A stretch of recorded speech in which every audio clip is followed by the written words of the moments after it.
Si vous n'êtes pas autosuffisant, vous n'avez aucune dignité. Lorsqu'un père doit rentrer le soir à la maison et qu'il n'a aucune graine à mettre dans l'assiette de son fils, il ne peut pas parler de dignité. Que l'on comprenne clairement que l'Afrique de papa, la vieille Afrique, c'est terminé. L'Afrique n'aime pas comparer les morts. C'est un manque d'éducation que de le faire.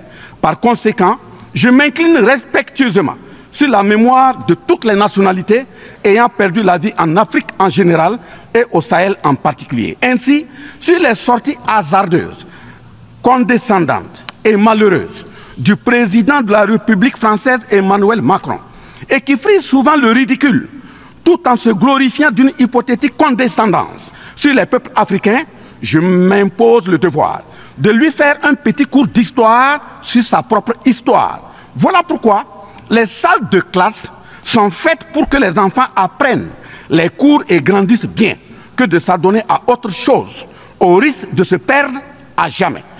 Il n'y a pas de dignité une fois qu'on ne mange pas sa faim. Il n'y a pas de dignité lorsque nous tendons la main. Et voyez-vous cette nouvelle forme donc, de néocolonialisme dont on parle, qui tend donc à ramener notre jeunesse à des mendiants, à des assistés chroniques. Nous nous battons contre cela. Après celle de la Covid-19, le continent est frappé par celle des putsch militaires, notamment dans les pays francophones du sud du Sahara. C'est tout le monde qui le condamne, qui les sanctionne, qui s'émeut de la réapparition brusque de cette pratique que l'on croyait révolue, à juste titre. Mais j'ai envie de dire que la communauté internationale doit avoir l'honnêteté et la correction de ne pas se contenter de dénoncer les seules conséquences, mais de s'intéresser et de traiter les causes. Les coups d'État, s'ils se sont multipliés ces dernières années en Afrique, c'est bien parce qu'il y a des raisons très profondes. Et pour traiter le mal, mesdames et messieurs, il faut s'intéresser aux causes racines. Le putschiste n'est pas seulement celui qui prend les armes, qui renverse un régime.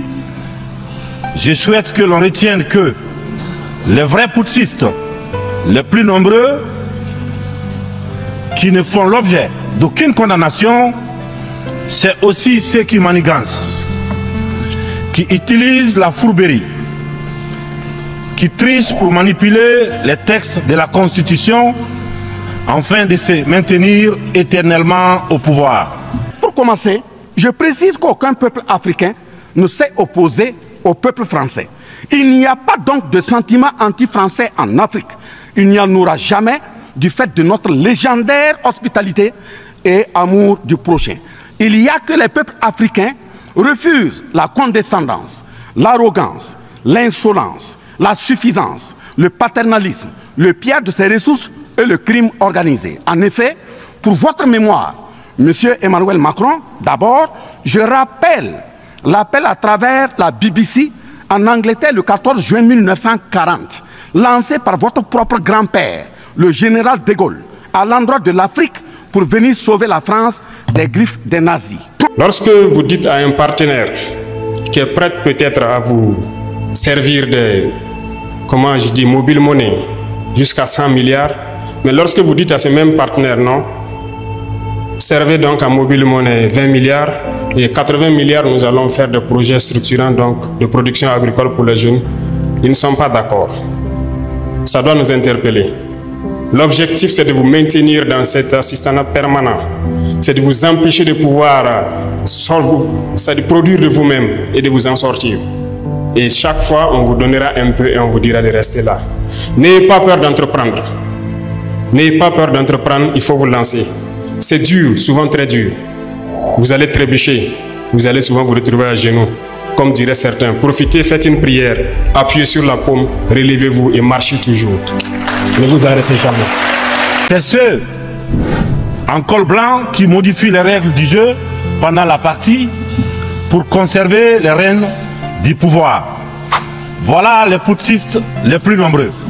Je fais partie de ceux qui, un matin, ont décidé de prendre nos responsabilités pour éviter à notre pays un chaos complet. La rectification institutionnelle à laquelle mes frères d'armes et moi avons pris nos responsabilités le 5 septembre 2021 n'était qu'une conséquence de cette situation de chaos qui avait fini par fissurer le tissu social et mettre à mal le vivre ensemble. Sans être exhaustif, nous pensons que les transitions qui sont en cours en Afrique sont dues à plusieurs facteurs, parmi lesquels on peut citer les promesses non tenues, l'endormissement du peuple, le tripatouillage des constitutions par des dirigeants qui ont pour seul souci de se maintenir au pouvoir au détriment du bien-être collectif. Le 17 novembre 1986, François Mitterrand, président français d'alors, en réponse au capitaine Thomas Sankara, disait ceci, je cite, « L'Afrique a été pillée. J'ai parlé de matières premières. J'aurais dû parler des hommes. Pendant des siècles, on vous a exploité humainement. On a volé vos hommes, vos femmes, vos enfants. On s'est servi de vous. Je comprends votre refus, votre révolte, et j'approuve votre combat. Vous avez raison de refuser d'être un continent sacrifié. Le moment est venu où vous devez vous-même développer vos économies à partir de ces biens et de ces hommes. Et le devoir de ces pays qui ont profité abusivement du travail africain, c'est de restituer à l'Afrique une part de ce qui a été pris au travers des siècles derniers. » Fin de citation. Effectivement, l'Afrique a toujours été vachement pillée, mais elle reste riche en hommes, en valeurs et en richesses minières. Notre génération est dans un système assez complexe. On nous a peut-être appris qu'il faut juste avoir un emploi, un bureau, et on s'assoit et voilà, le salaire tombe à la fin du mois. Ça ne peut pas vous rendre heureux, ça ne peut pas. Votre salaire doit servir à développer quelque chose d'autre. Nous sommes militaires, moi je suis entrepreneur aussi depuis quelques années de cela, en tant que jeune. Cette lutte que nous avons aujourd'hui contre le terrorisme ne se fait pas uniquement par les armes, mais également par le développement. Tant que la jeunesse n'aura pas d'emploi, elle sera toujours tentée d'aller vers là où c'est facile d'avoir de l'argent. Et c'est ça aussi qu'il faut combattre. Quand les richesses d'un pays sont dans les mains d'une élite, alors que les nouveau-nés meurent dans les hôpitaux par manque de couveuses, il n'est pas surprenant que dans de telles conditions, nous assistons à des transitions pour répondre aux aspirations profondes du peuple.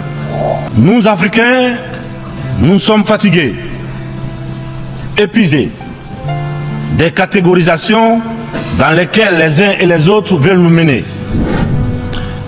Nous trouvons insultants les cases, les classements qui tantôt nous placent sous influence des Américains, tantôt sous celle des Anglais, tantôt des Français, tantôt des Chinois, des Russes et même des Turcs.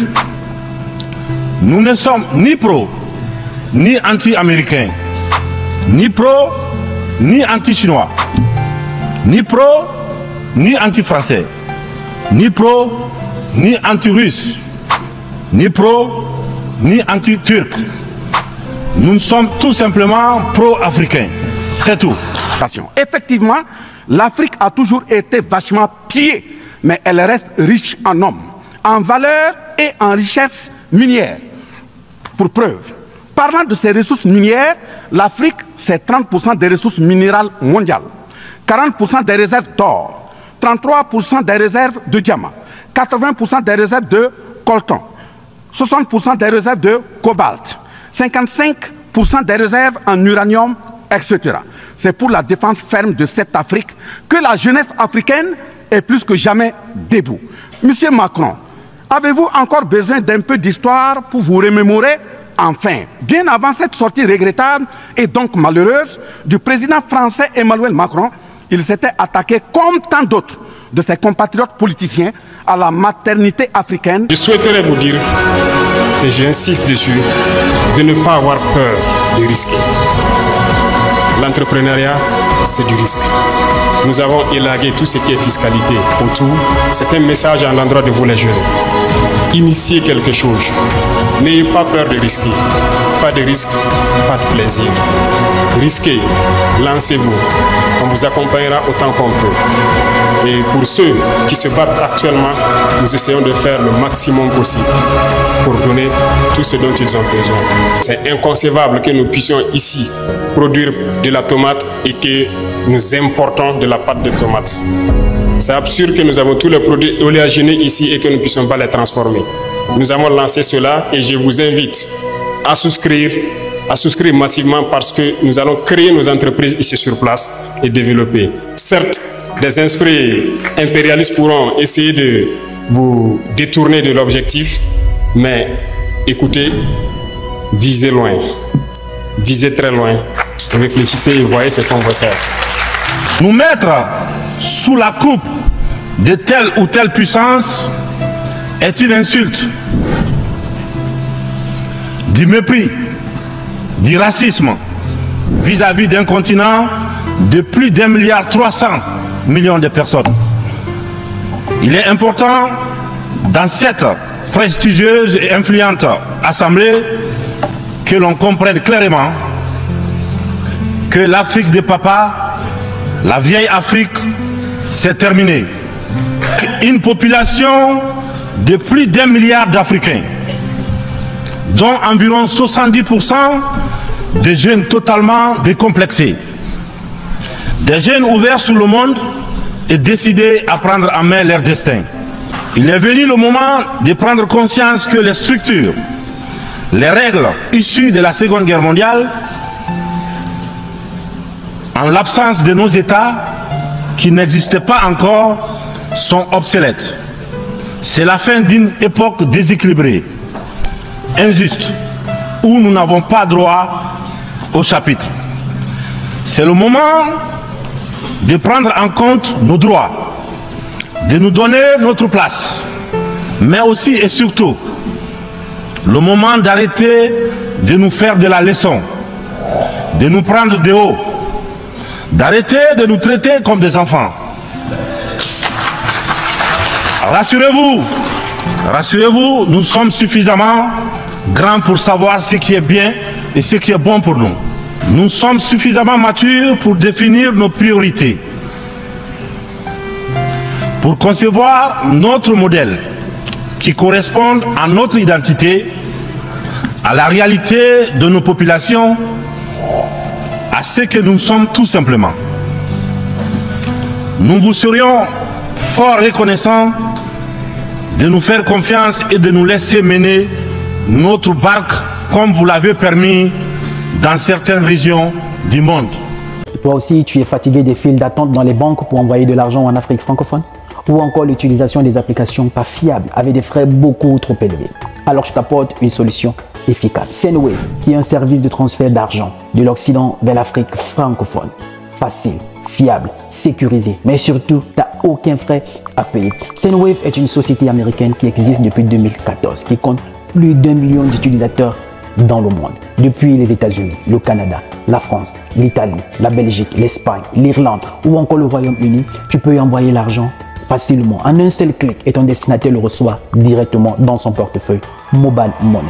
Sénégal, Mali, Côte d'Ivoire, Cameroun, Congo-Brazza ou Congo-Kinshasa. Télécharge l'application Sendwave sur Play Store ou App Store. Renseigne tes coordonnées avec ta pièce d'identité ou ton passeport. Mais surtout, utilise mon code promo R2M et reçois 10 € directement sur ton compte. Plus de maux de tête à se faire pour l'envoi d'argent en Afrique francophone. Avec Sendwave, désormais la solution.